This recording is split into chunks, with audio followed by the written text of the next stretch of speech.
Okay, let's begin. Silence, please. So, guys, uh, in your last languages like C++, you must have read about inheritance, right? Then, in association with the inheritance, you must have seen the terms like dynamic binding or dynamic method dispatch. Okay. So, let's start with the basic concept of inheritance in the context of Java. The fundamental is something which is going to remain unchanged, right? For any language, for any object-oriented programming language, the fundamentals are going to remain the same. It's not going to change.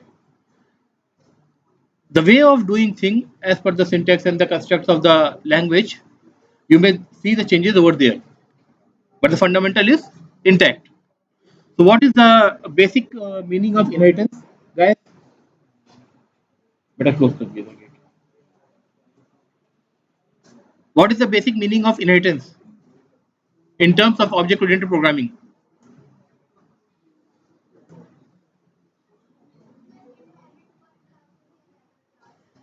Inherit the property and the behavior.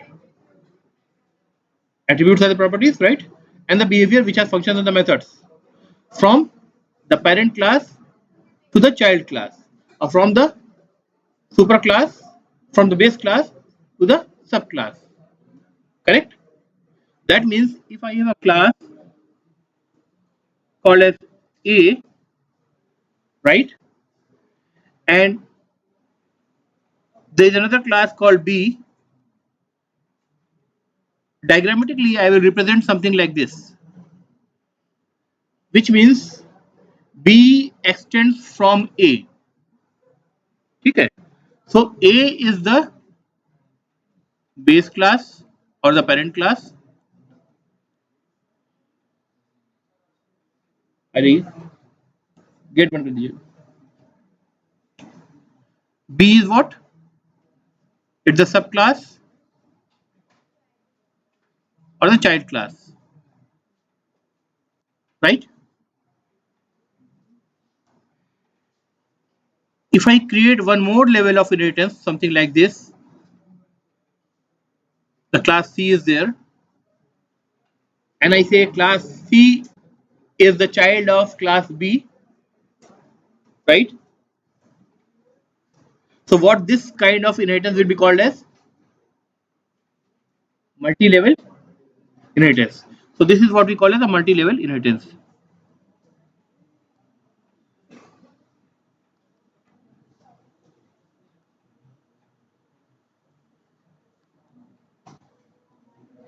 ठीक है?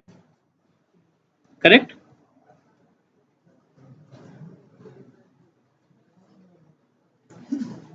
In C++, you must be familiar with the syntax something like this. Class B colon A, right? That means B represents the child class and A represents the parent class.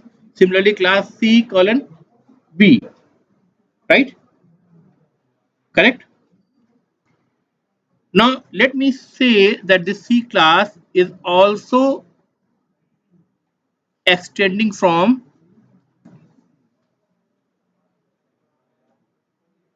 a class D. C is extending from class D. I should have drawn the picture a little above so that this would have given you more clarity, but as of now you can understand that this C is extending from class D same in the same way C is extending from B. So C has two parent class. Guys in the back, please remain silent. Guys in the back, please remain silent. Otherwise, I will have to switch you to the front and start asking the questions. ठीक है? So just maintain the silence. C has two parent class, right? C has class B as the parent class and C has class D as the parent class. So what this kind of inheritance is called? Multi multiple inheritance. Who said this? That's correct. Multiple inheritance. Okay. Now in C++, you have the option to say something like this: class C, sorry, colon, extend from B, comma D. This is how you represent multiple inheritance, provided both B and D are the concrete classes. That means they are classes, full-fledged classes, right? Right? In Java, we do not have this option. That is the option of multiple inheritance through classes. In Java, we do not have the option of multiple inheritance through classes. We have, if you want to get it, we have to get it by some other way. We will see in later classes. Okay? But through classes, I cannot see that class C extends from class B and or comma class D. I cannot say something like this, right? So in Java, you do not have the multiple inheritance using the classes. ठीक है gas clear है तो C++ और जावा में एक difference तो ये भी समझ में आपको आ रहा है कि क्या है मल्टी लेवल इनहेरिटेंस की जब तक हम बात कर रहे हैं it's both are the same thing ठीक है C++ and Java both work alike लेकिन जब मल्टीपल इनहेरिटेंस की हम बात कर रहे हैं जब एक क्लास एक से ज्यादा अपने पेरेंट क्लासेस को इनहेरिट करना चाहता है तो वो जावा में पॉसिबल नहीं है डायरेक्टली यूजिंग द क्लासेस ठीक है there are some alternatives another routes that we will see in the next classes ठीक है क्लियर है यहां तक इरेज कर दो इसको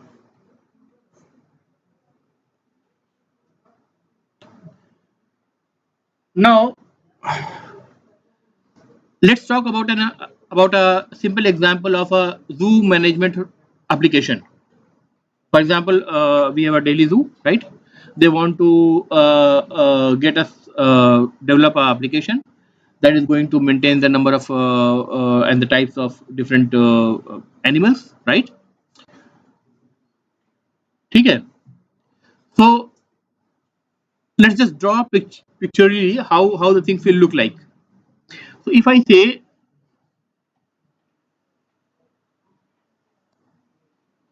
there is a class called as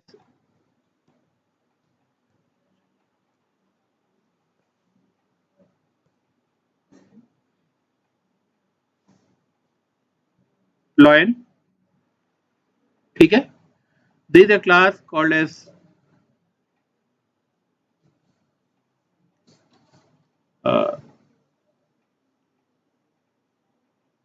elephant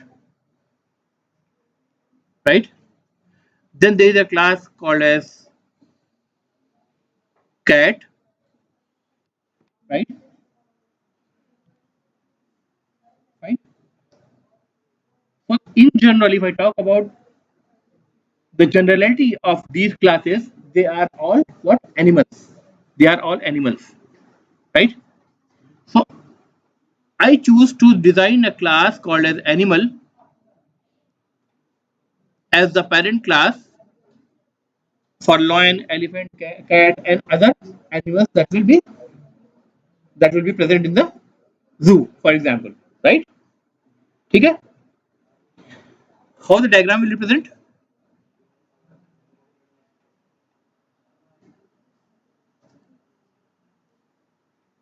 so animal is the parent class lion is the child class of the animal class elephant is the child class of animal class cat is the child class of animal class fine let me say this cat has another child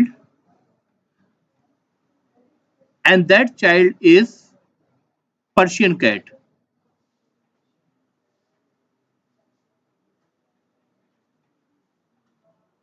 right this is Persian cat ठीक है problem statement समझ लीजिए इसी को हम continue करेंगे ठीक है तो this Persian cat is a cat is the statement correct a cat is an animal the statement is correct so a Persian cat is also an animal. जो रिलेशनशिप में फ्रेज आउट कर रहा हूं वो क्या है? Is a relationship. कौन सा रिलेशनशिप है? Is a relationship. इससे पहले हमने क्या देखा था? For composition has a relationship,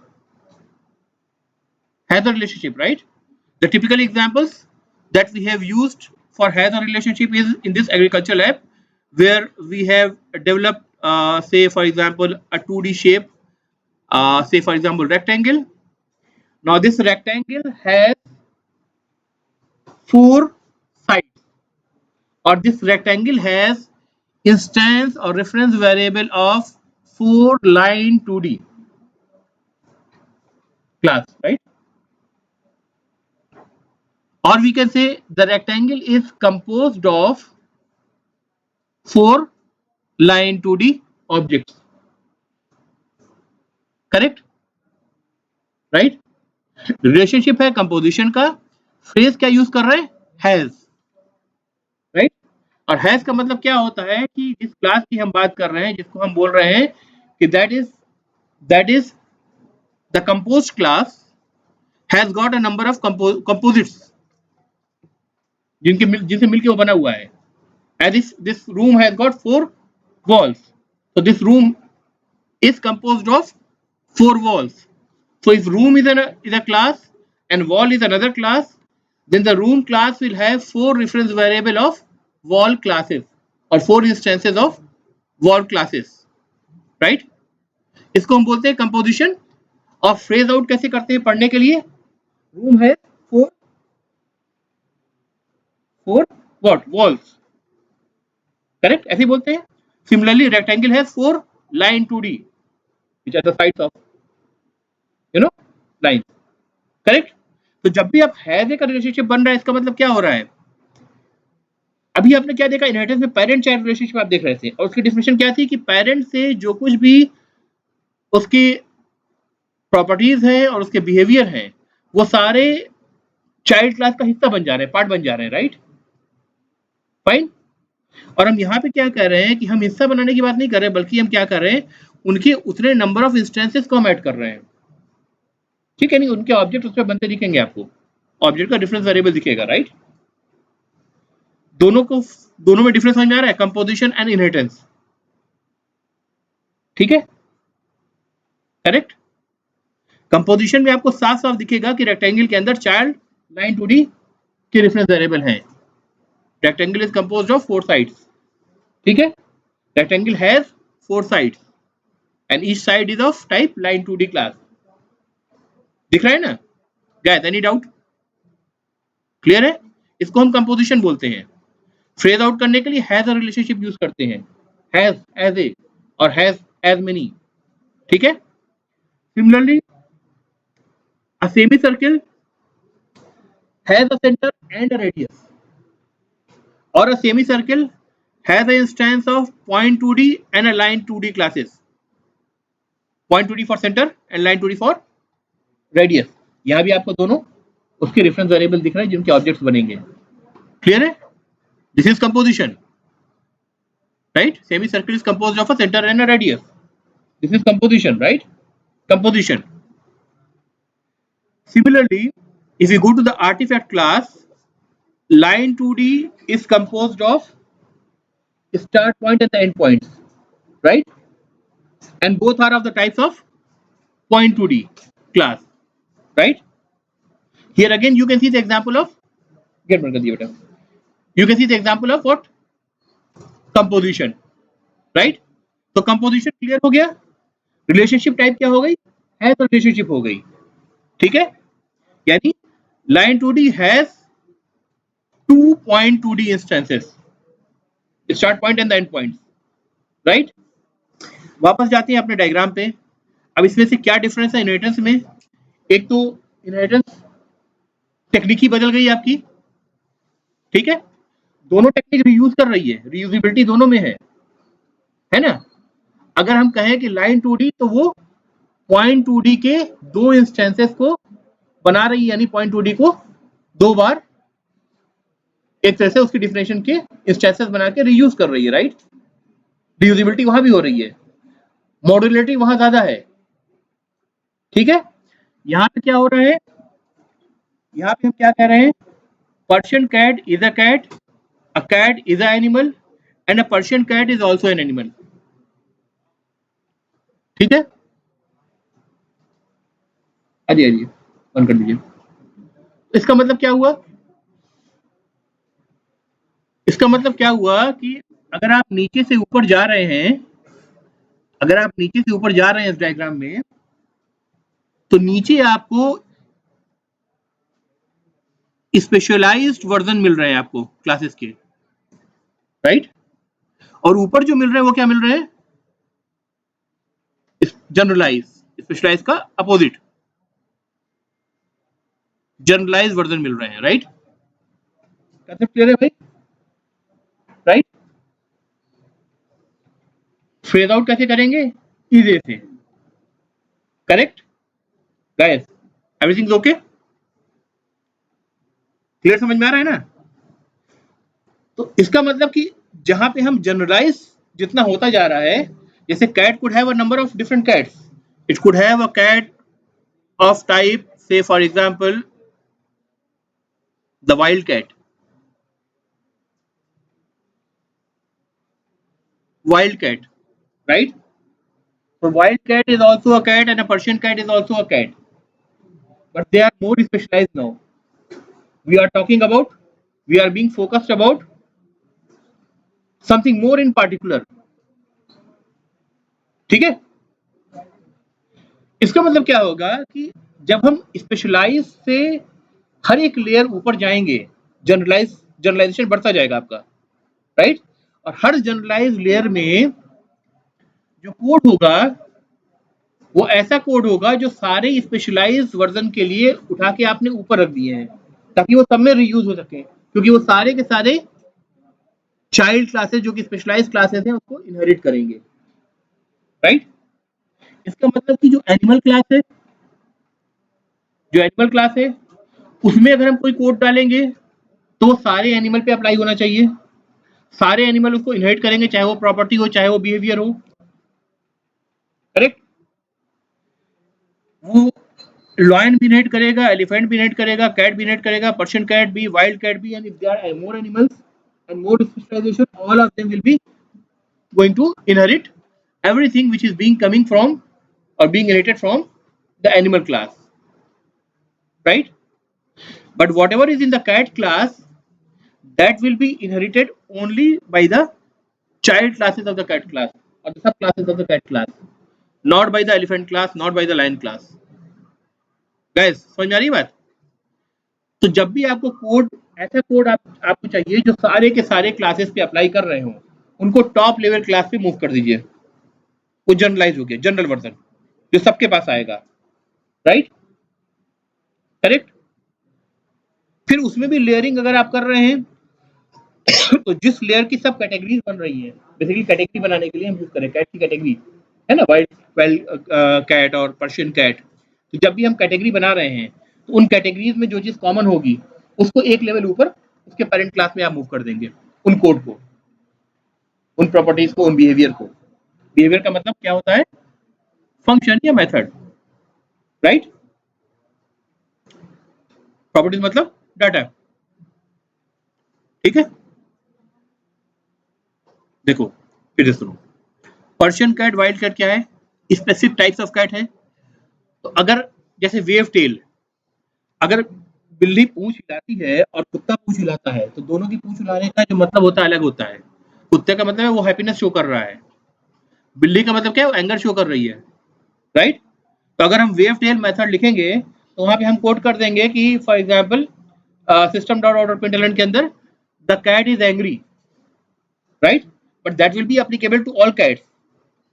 अगर यहाँ पे हमारे पास एक डॉग नाम की क्लास होती, ठीक है, अगर same goes for lion also, lion भी अगर एंग्री होता तभी वो टेल हिलाता है। अगर हमारे पास डॉग क्लास होती और डॉग क्लास के डिफरेंट चाइल्ड्स होते, लेब्राडॉग हो गया, ठीक है, एल्सेशियन हो गया एंड सो ऑन, राइट। तो उनके वेव टेल के मेथड के अंदर उनका बिहेवियर चेंज हो जाएगा, उसका जो इंप्लीमेंटेशन होगा वो चेंज हो जाएगा, but that will be applicable only to the childs of dog class. समझ बात आ रही है? समझ में आई ना? तो नीचे वाली क्लासेस जो है, ये सारी क्लासेस जो है ये स्पेशलाइज क्लासेस हैं, और इनमें जो आपको कॉमन करना है वो एक लेवल ऊपर ले जाइए। बट ऊपर ले जाने का मतलब क्या है कि ये सारे चूंकि कैट के अलग अलग कैटेगरीज है, तो इनके ऊपर वही जाएगा जो सिर्फ कैट को बिलोंग करता हो, जो लॉयन को या एलिफेंट को या डॉग को बिलोंग करता हो वो नहीं जाएगा, राइट? लेकिन इस लेवल पे जो कोड जाएगा आपका, चाहे वो प्रॉपर्टीज की बात करूं मैं, चाहे बिहेवियर की बात करूं, डाटा की या बिहेवियर की, वो सारे एनिमल्स पे अप्लाई होना चाहिए फिर, क्योंकि सारे एनिमल उसको इनहेरिट करेंगे। आगे बात समझ में? तो एक एक कंसेप्चुअल बात समझ लीजिए कि जब भी आप कोई कॉमन कोड आप लेना चाहेंगे, तो कॉमन कोड किस लेवल पे आप मूव करेंगे ये आपको डिसाइड करना पड़ेगा। जिस लेवल पे वो जस्टिफाइड होगा उस लेवल पे आपको मूव करना होगा। जैसे पर्शियन कैट और वाइल्ड कैट का कोड जो है, इसका कोई कॉमन कोड होगा तो वो कैट के लेवल पर मूव होगा। अगर कोई ऐसा कोड है जो सारे एनिमल के लिए जस्टिफाइड है, तो एनिमल क्लास के अंदर वो कोड रखा जाएगा। डिजाइन समझ आ रही है कैसे करना है हमको? Any doubts? क्लियर हो गया ना?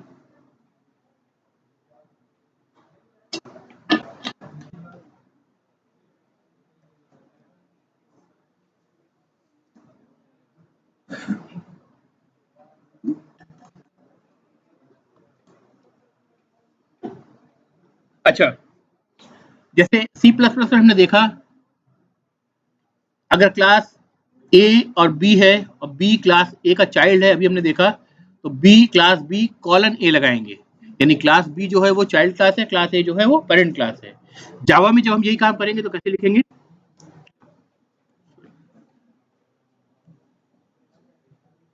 क्लास से कैट एक्सटेंड्स एनिमल, ठीक है? फिर यहाँ बॉडी बनाएंगे, बॉडी ओपन होगी, बॉडी क्लोज होगी। तो ये सिंटेक्स है हमारा जावा के लिए, गाइस, ओके, करेक्ट, ठीक है?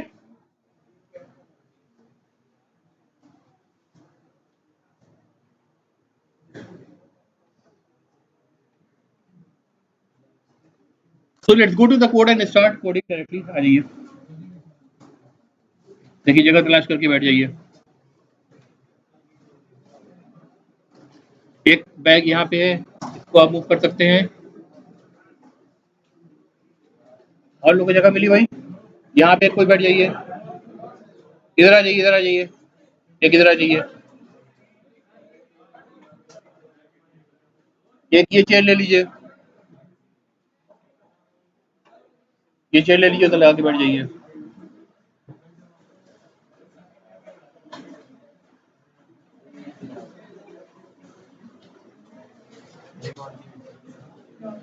मिल गई जगह? चलो ठीक है।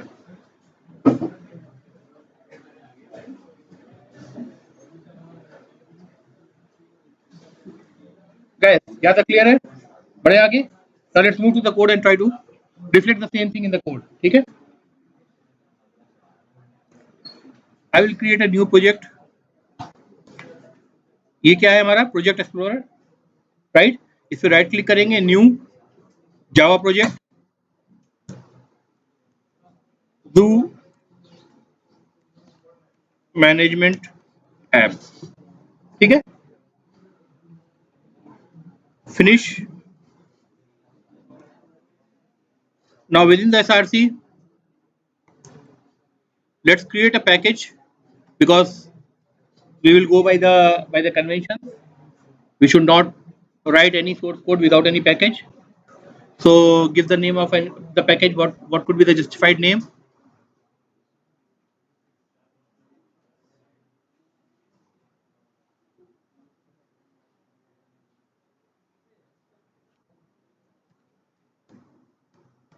Habitants, zoo habitants, zoo dot habitants. Fine. Finish.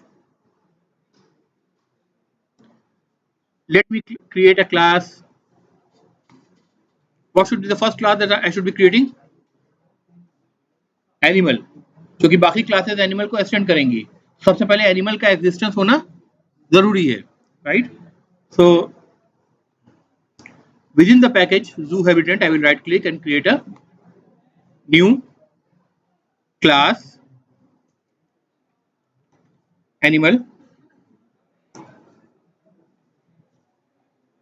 Just for the sake of example, let me provide one behavior, public void eat, right? Animal के लिए eat मेथड हमने प्रोवाइड कर दिया. Now let me give some real code to this eat method. Animal eating animal food. We are trying to be more generalized because this code belongs to the animal class, right? We are trying to be more generalized. So we won't say which animal it is. It's just an animal. So whatever animal is, it's eating animal food, right? This is the behavior. This is the outcome of the method eat when it will be called on the instance of animal class, right? Let me quickly make another package rather. New package zoo dot test, right? So we will create some of the test classes for testing all these classes that we are going to build. So we have created a new package for it. Right click on that package, new class. Let's say test animal is the name of the class. I want main method so that I can start this program to see the output, right? Finish. Now, how do I create the instance of animal class? Please tell me. How do I create the instance of animal class and run the eat method on it? Code बताइए क्या लिखूं?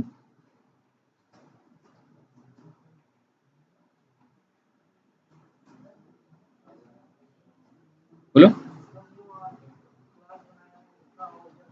उसको object बनाना पड़ेगा. कैसे बनाएंगे वही तो पूछ रहा हूँ. लाइन बोलो क्या कोड लिखूं मैं. एनिमल न्यू कीवर्ड यूज करेंगे, राइट? एनिमल A1, ठीक है. अच्छा अगर इतने पे छोड़ दूं तो ये क्या है?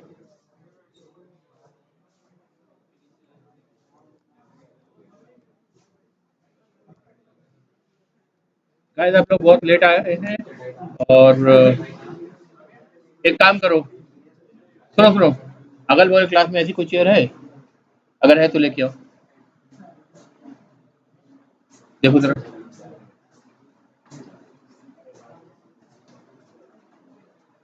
अगर इतने पे छोड़ू तो क्या होगा?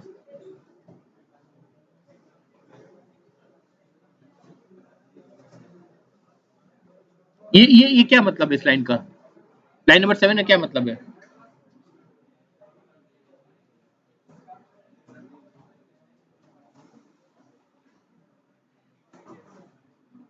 गेट पकड़ लो भाई थोड़ा सा. ऊपर लॉक है, लॉक है, लॉक है बेटा.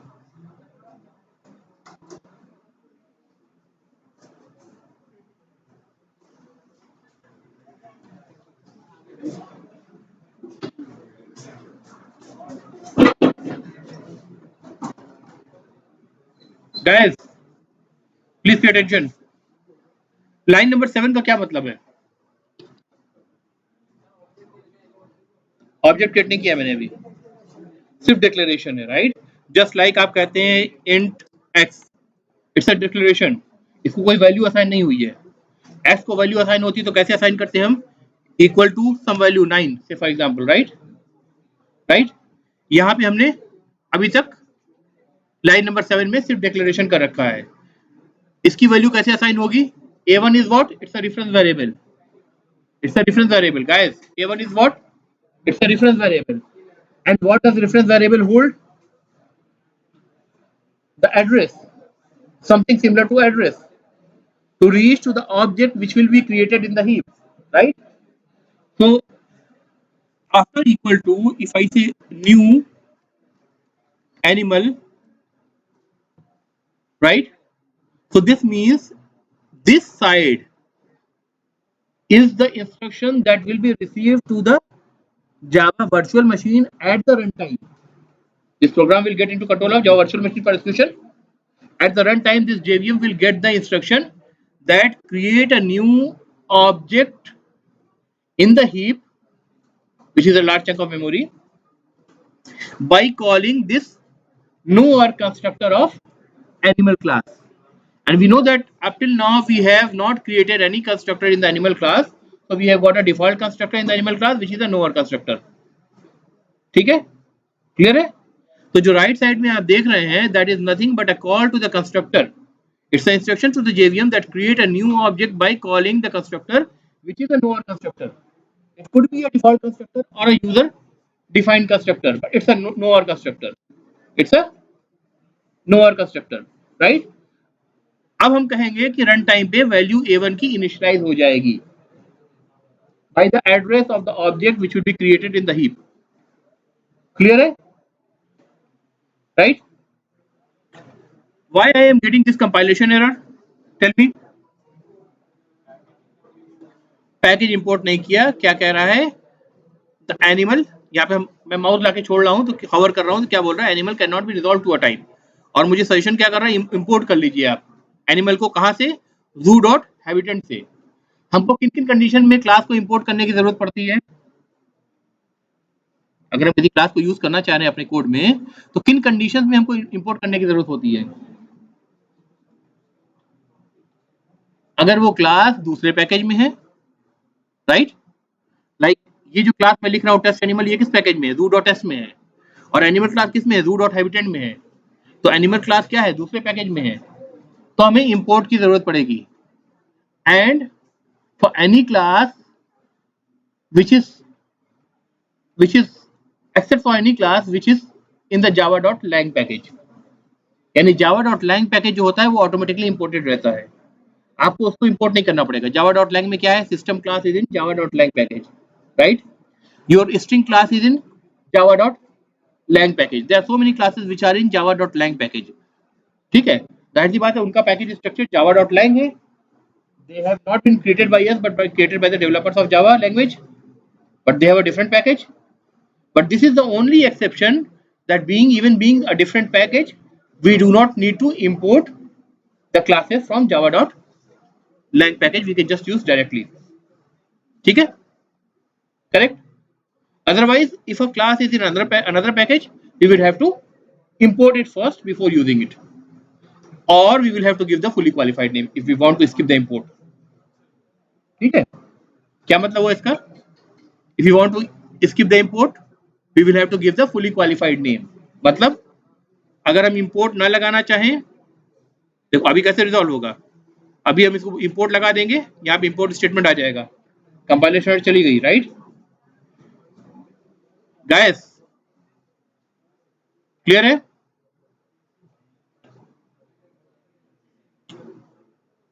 जो बातें करते देखिएगा मैं उससे क्वेश्चन पूछना शुरू करूंगा खड़ा करके. ठीक है,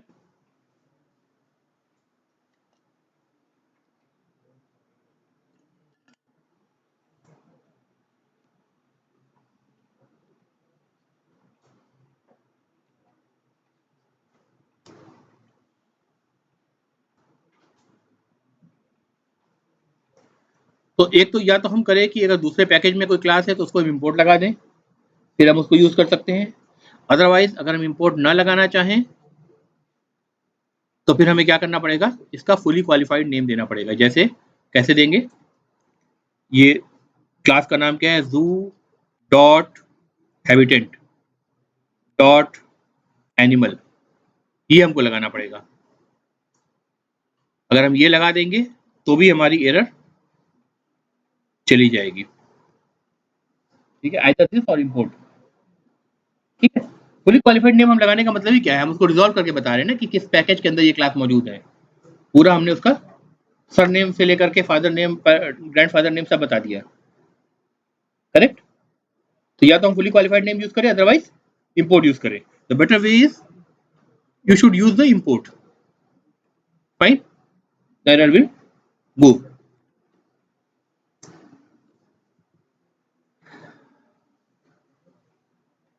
Now, how to run the each method?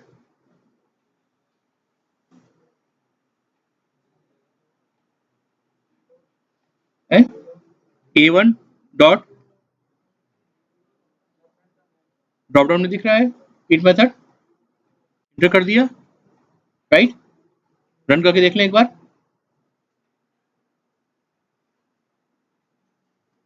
Animal eating animal food, this is what we were expecting, right? Now let me create a new class. In fact, let me create all those classes which are there in the diagram. So there is a lion class, there is an elephant class, there is a cat class. Let's create first these three. Lion class. Done. Empty.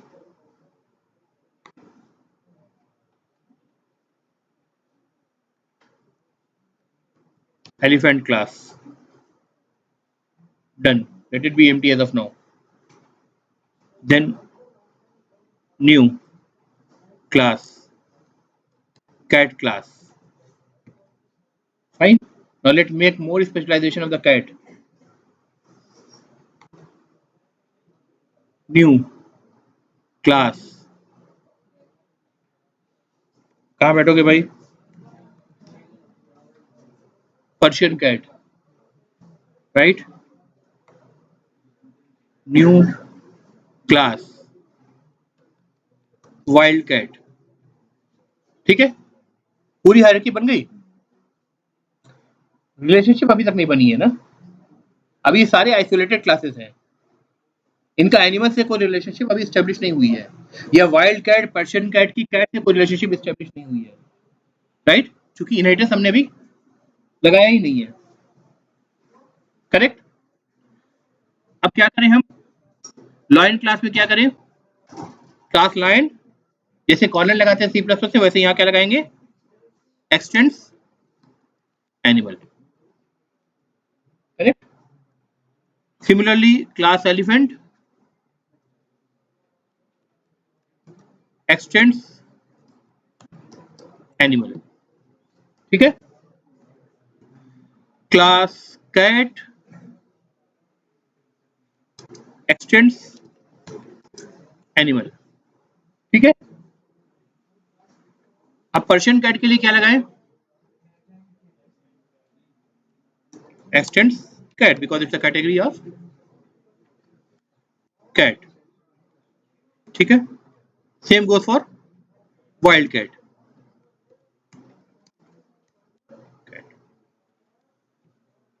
Correct, क्या था correct है, simple.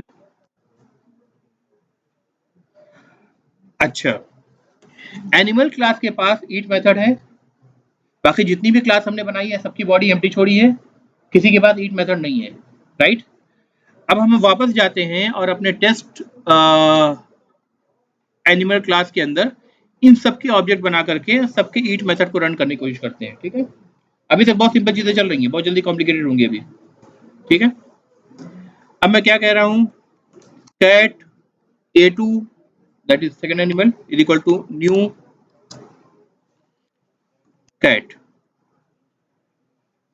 semicolon, then और क्या था, lion, lion A3 is equal to new lion, सबका मैं default constructor which is the no arg constructor so call कर रहा हूं, ठीक है।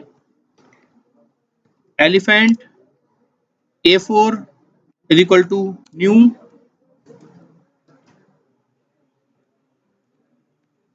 elephant, fine। wild cat A5 is equal to new wild cat, fine।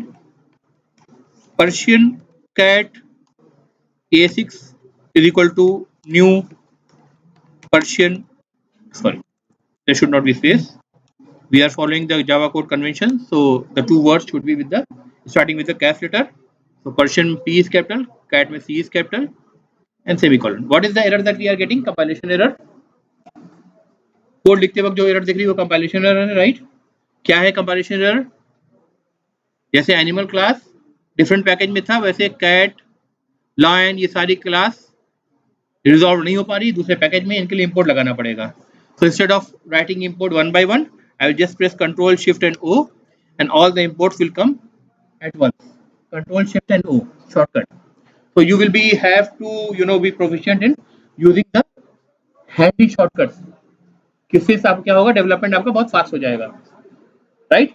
जब आप आईडी यूज कर रहे हैं, बिना आईडी के तो आप कोड नहीं करेंगे किसी भी कंपनी में, टेक्स्ट पैड पे बैठ के कोड नहीं करेंगे आप, ठीक है? कोई इतना बेटा पेशेंस नहीं है किसी के पास कि आपसे 10 दिन 4 क्लासेस लिखवाता रहे, राइट? आपको 10 मिनट में ही लिखना होगा, राइट? तो ये जो शॉर्टकट्स हैं इनको भी आपको प्रैक्टिस करनी पड़ेगी. Control shift F for formatting. सब फॉर्मेटिंग मैंने कर दी. अब बताइए मैं इसको रन करूंगा तो मुझे क्या आउटपुट मिलेगा? एनिमल क्लास में एक मेथड है, राइट? अभी कुछ नहीं मिलेगा, सिर्फ एक बार एनिमल ईटिंग एनिमल फूड मिलेगा, क्योंकि a1.eat एक जगह हमने लगा रखा है. Let me copy this, put this code for every instances. a2.eat, then a3.eat, then a4.eat, then a5.eat, and then a6.eat. Correct? There are 6 objects, right? Or 6 different variables pointing to 6 objects of different types, right? But animal is the parent class of all classes. Animal has got the eat method, rest any classes has not got the eat method. Now what is going to be the output? Even though lion doesn't have the eat method, it will inherit eat method from the animal class, correct? Even though we do not have eat method for elephant, it will inherit from the animal class. Even though we don't have eat method for the cat class, it will inherit the eat method from the animal class. So these all classes will have their versions of eat method which is coming from or which is being inherited from the animal class. How about wild cat and the Persian cat? They are inheriting the eat method through the cat class, again from the animal class. ठीक है? तो animal class ईट method पहले cat class के पास आया, cat class के child Persian cat है और wild cat है, तो इनको भी वो ईट मेथड मिल गया. यानी इन 6 कॉल में ईट मेथड के जो कॉल होंगे 6 रेफरेंस वेरिएबल पे, सब पे हमें क्या आउटपुट मिलेगा? Animal eating animal food. Let's just quickly run it and see. Correct guys? Everything is fine? Now I am going to make things a little complicated. What I am going to do is, यहाँ पे आप देख रहे हैं animal a1 is equal to new animal, equal to के left side भी animal है, right side भी एनिमल है. Cat a2 is equal to new cat, right side भी कैट है, लेफ्ट साइड भी कैट है, एंड सो ऑन. यानी राइट साइड और लेफ्ट साइड इक्वल टू के दोनों के सेम नेम आपको दिख रहे हैं. लेफ्ट साइड में क्या है? रेफरेंस वेरिएबल टाइप है, और राइट साइड में क्या है? कंस्ट्रक्टर कॉल है ऑब्जेक्ट बनाने के लिए, right? But both are same, of the same class, right? Now what I am going to do, for every reference variable I am going to change the type to animal.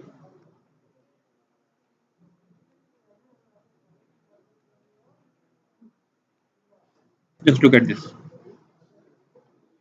What do you think? ठीक से देखिए इस code को.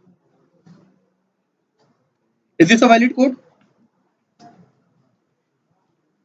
This is same as in C++ or in any other object-oriented programming language that you might have studied in your past. The same will apply to every languages. This is not a new syntax. सही है ये code? सही है?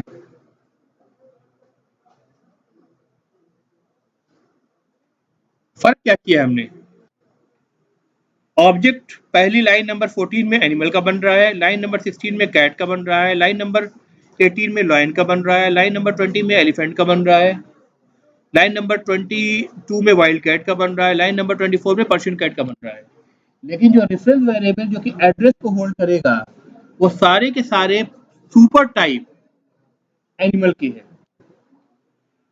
और super में भी मैं क्या ले रहा हूँ, टॉप मोस्ट सुपर टाइप, है ना। रेफरेंस वेरिएबल एनिमल के हैं। क्या कोड के आउटपुट में कुछ चेंज आएगा? सिंटैक्स एरर तो नहीं है ना, कंपाइलेशन फेल नहीं कर रहा है, यानी syntactically this is allowed, syntactically this is allowed, and if this is syntactically allowed, then I can make a statement that the reference variable of the parent class can hold the object of itself and its compatible class, and when I say compatible class I mean any of the child classes. ठीक है, the reference variable of a parent class can hold the object of its own type and its compatible types. That means compatibility means the child classes. यानी parent type के reference variable से आप parent type के object भी hold करा सकते हैं और उसके कोई किसी भी लेवल पे चाइल्ड है, किसी भी चाइल्ड के ऑब्जेक्ट को का एड्रेस भी उसमें डाल सकते हैं। सिंपल मतलब बन रहा है इसका, राइट गाइस, क्लियर है? ठीक है ना, कोई डाउट इसमें? भाई उठिए, अपनी जगह खड़े रहिए। ये बताइए इस कोड में और पिछले कोड में क्या डिफरेंस है? नाम बताइए पहले अपना, पूरा नाम। मोहम्मद अली बताइए।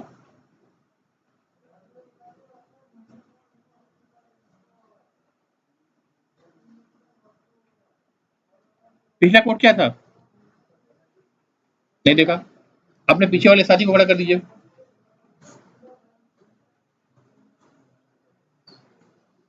शुभ नाम रेहान भाई, बताओ भाई पिछला कोड क्या था? तो सुन लो भाई, ठीक है, दूसरों को भी डिस्टर्ब कर रहे हो यार, खुद भी डिस्टर्ब हो रहे हो, बैठ जाओ।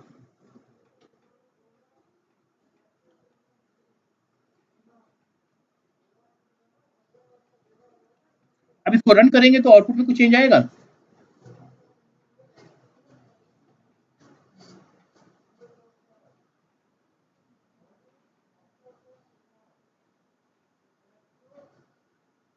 क्या लगता है? नहीं आना चाहिए? चला के देख लें एक बार। नो चेंज, ठीक है। अभी भी जो मेथड ईट कॉल हो रहा है वो ऑब्जेक्ट के ऊपर ही कॉल हो रहा है, यानी पहला वाला जो ईट मेथड कॉल हो रहा है ये एनिमल ऑब्जेक्ट पे कॉल हो रहा है। अच्छा, इस बात का ध्यान रखिएगा, ऐसा नहीं है कि सब एनिमल पे कॉल हो रहे हैं। एनिमल सिर्फ वो रेफरेंस वेरिएबल है जो एड्रेस को स्टोर करता है, और एड्रेस किसका होता है? रियल ऑब्जेक्ट का होता है। तो पहले वाले A1 के केस में रियल ऑब्जेक्ट एनिमल का है, A2 के केस में कैट का है, C केस में लाइन का है, सो ऑन, राइट। तो जो ईच मेथड कॉल हो रहा है, मेथड जो कॉल हो रहा है या जो प्रॉपर्टीज एसेस करते हैं आप, वो ऑब्जेक्ट पे करते हैं, राइट। फाइन। अगर दो स्टूडेंट क्लास का अमित और इमरान नाम की अगर दो दो ऑब्जेक्ट्स हैं और उसमें उस ऑब्जेक्ट में मैं अमित डॉट एज और अमित डॉट इमरान अगर इसको एसेस करने की कोशिश करूं तो दोनों में अलग अलग एज आएगी अगर दोनों की एज डिफरेंस है तो, राइट। तो जो कॉल होता है, चाहे प्रॉपर्टी की बात करूं चाहे बिहेवियर की बात करूं, वो किसको होता है? ऑब्जेक्ट पे कॉल होता है। तो इसका मतलब जो ईट मेथड कॉल हो रहा है वो एनिमल पे, कैट पे, लॉयन पे, एलिफेंट पे, वाइल्ड कैट पे और पर्शियन कैट पे, इन ऑब्जेक्ट्स पे कॉल हो रहा है।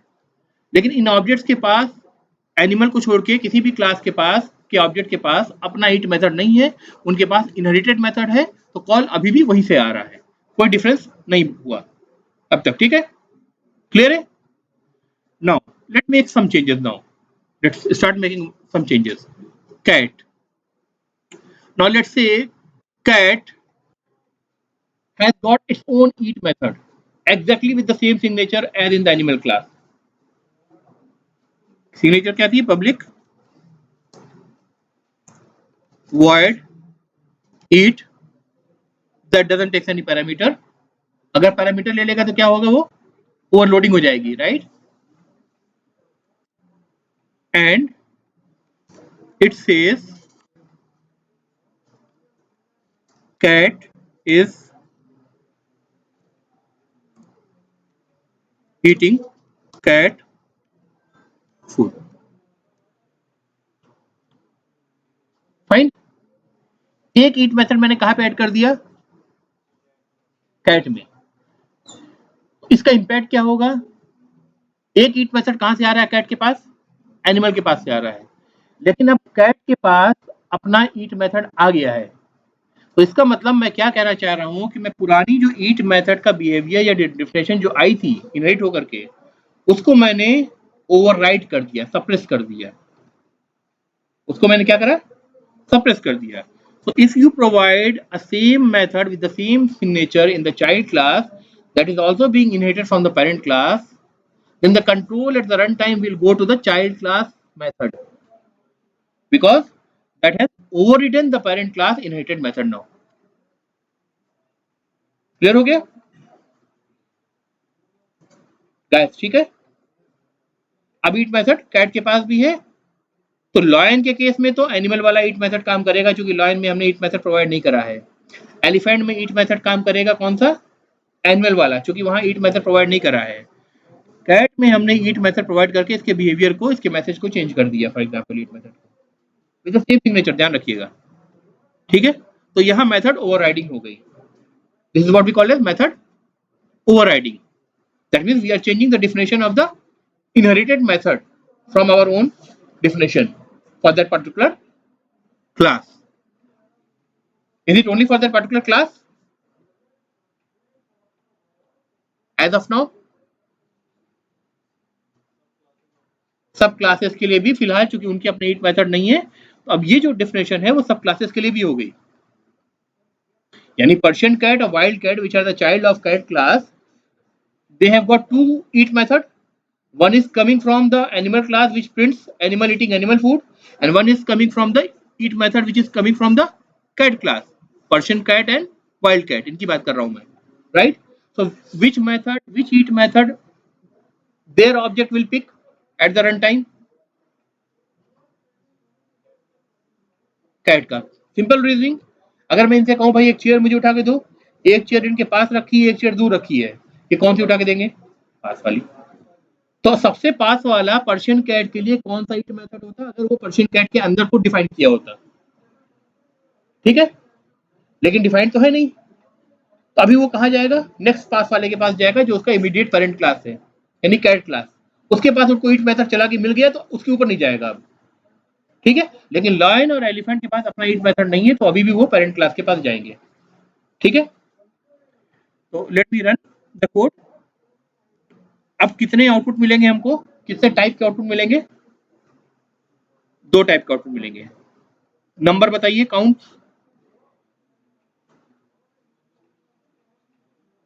कितने बार एनिमल ईटिंग एनिमल फूड मिलेगा और कितने बार कैट ईटिंग कैट फूड मिलेगा? 3 बार, राइट। पहले जो 3 मिलेंगे एनिमल क्लास के ऑब्जेक्ट से, यानी लाइन नंबर 14 से, लायन क्लास के ऑब्जेक्ट से और एलिफेंट क्लास के ऑब्जेक्ट से, इनसे एनिमल ईटिंग एनिमल फूड मिलेंगे। इस लाइन नंबर 16 से, लाइन नंबर 22 से एंड लाइन नंबर 24 के पर्शियन कैट के ऑब्जेक्ट से जब उनके ईट मेथड कॉल होंगे तो हमें कैट ईटिंग कैट फूड मिलेगा। Let me run it.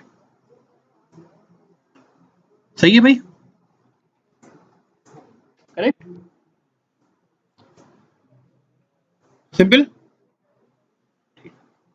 Now let me provide the eat method for Persian cat.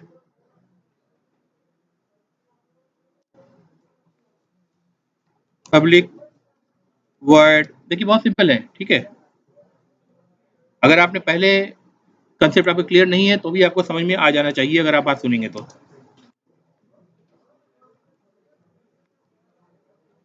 Persian cat is eating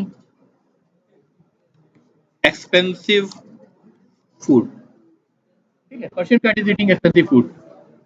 थोड़ा ज्यादा लाड प्यार से पाला जाता है ना पर्शियन कैट को, कैट फूड अलग से आता है उसके लिए, है ना।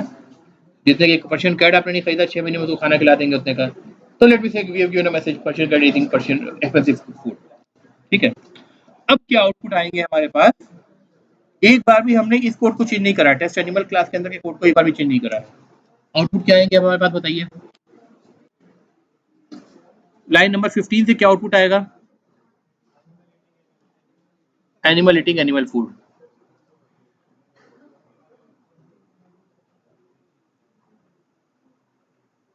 लाइन नंबर 17 से क्या आउटपुट आएगा? Cat eating cat food. Line number 19 से क्या आउटपुट आएगा? Animal eating animal food. Line number 21 से क्या आउटपुट आएगा? Animal food, right.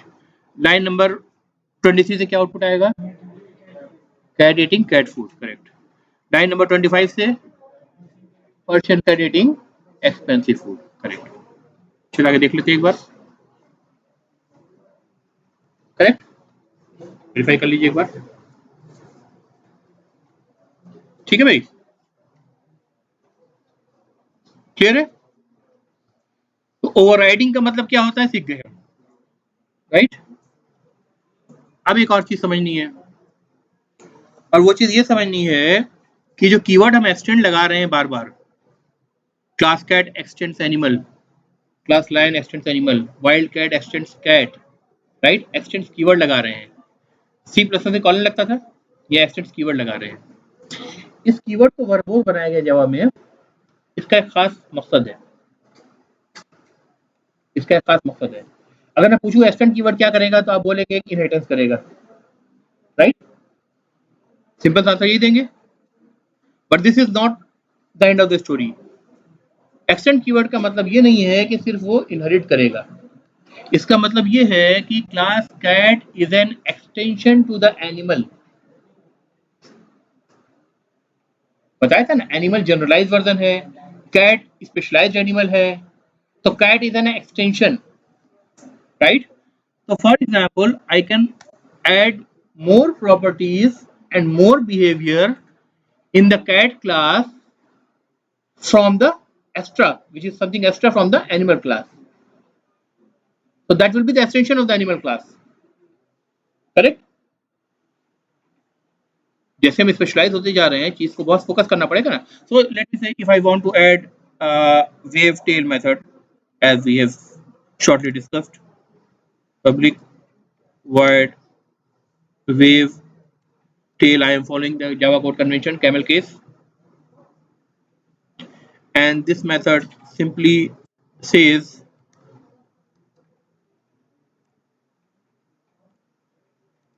the cat is angry, ठीक है, the cat is angry, correct. Now this wave tail is what? It's an extension to the extension of the cat class, ठीक है। तो इसका मतलब जो आप कह रहे हैं कैट एक्सटेंड्स एनिमल, तो आप ये भी बता रहे हैं कि न सिर्फ हम इनहेरिट कर रहे हैं एनिमल क्लास से, बल्कि हम कैट में कुछ एक्स्ट्रा भी एक्सटेंड कर सकते हैं कोड को, ठीक है, कुछ प्रॉपर्टीज ऐड कर सकते हैं, कुछ बिहेवियर ऐड कर सकते हैं, क्लियर है? Okay, now let me try to call this wave tail method on these objects a1 a2 a3 a4 a5 and a6.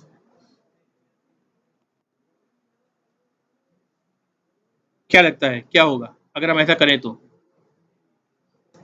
a1 dot wave tell दिख रहा है, नहीं दिख रहा है? क्यों नहीं दिख रहा है? आप कहेंगे एनिमल क्लास के अंदर वेव टेल मेथड है ही नहीं, तो नहीं दिख रहा है, करेक्ट। तो किस क्लास के अंदर वेव टेल मेथड है? कैट क्लास के अंदर है, बस। पर्शियन कैट में भी है, वाइल्ड कैट में भी है, क्योंकि पर्शियन और वाइल्ड कैट इनहेरिट कर रहे हैं कैट से, इन तीनों में होना चाहिए। हम चलिए सिंप्लीफाई करने के लिए सिर्फ अभी कैट की बात करते हैं, ठीक है। कैट का ऑब्जेक्ट हमने कहाँ बना रखा है? ये है कैट का ऑब्जेक्ट a2, राइट। a2 dot wave, sorry, dot wave tail, क्या हुआ?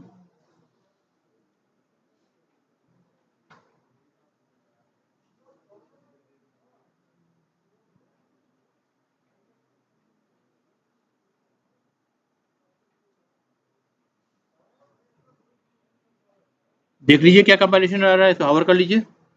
The method wave tail is undefined for the type animal.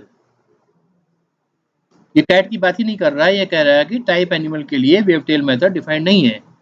हालांकि हमें दिख रहा है कि जो ऑब्जेक्ट बनेगा रन टाइम पे वो क्या बनेगा, कैट का बनेगा, है ना। तो क्या हो रहा है problem,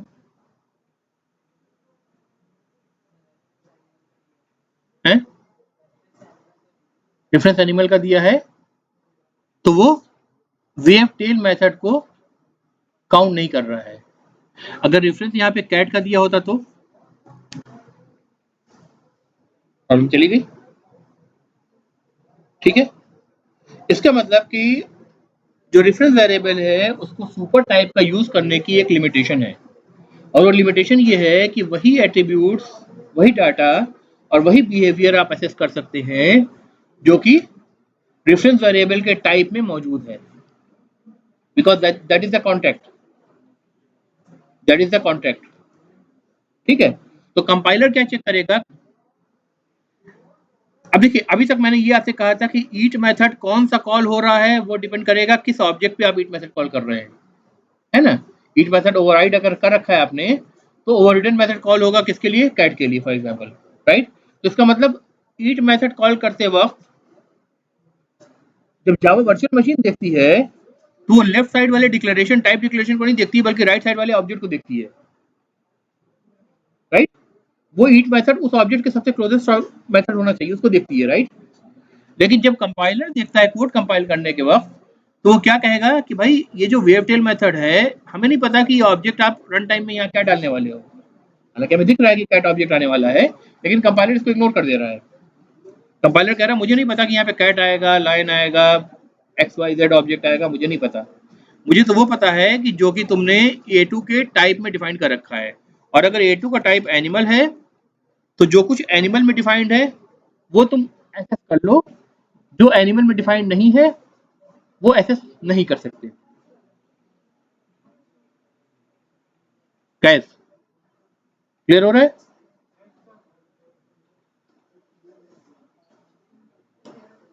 So the reference variable type defines a contract. Contract means what are the properties and what are the behaviors that you can assess. The compiler will check for the reference variable type to allow you to assess while writing the code. ठीक है। तो फिर हम reference variable type का parent type ले ही क्यों रहे हैं, फिर हम यहाँ पे कैट का लेते हैं क्योंकि यहाँ तो लिमिटेशन आ गई, यहाँ लिमिटेशन आ गई, राइट। तो अगर हम ले रहे हैं तो क्यों ले रहे हैं आखिर, there must be some benefit to it, right? अगर ये चीज एक लैंग्वेज में आपको दी जा रही है तो there must be some benefit to it, एक फीचर दिया जा रहा है तो किसी कंडीशन में ये यूज होगा, right. So we will see that later, as of now we are going to park this question कि what is the benefit of using the parent class as a super type और as a reference variable type. What is the benefit of using super class as a reference variable type? That we will park as of now. There are benefits, okay? There are substantial benefits, in fact. ठीक है, there are very too much benefits. But on the same side, it is providing us it is applying a limitation on us as well. और limitation क्या है कि आप reference variable के type के contact को वायलेट नहीं कर सकते, यानी जो कुछ रेफरेंस वेरिएबल में आपने बता रखा है कि ये प्रॉपर्टीज है, ये बिहेवियर है, उनके अलावा उसके रेफरेंस वेरिएबल पे आप कोई और मेथड या प्रॉपर्टीज को एक्सेस नहीं कर सकते, ठीक है। इस लिमिटेशन के साथ जो भी गेन है जो हम आगे देखेंगे क्लासेस में वो गेन आएगा, ओके, ठीक है। तो I am stopping the lecture for the break as of now, 12:50 होने जा रहा है। We will meet at 150 sharp please, sorry 150 sharp.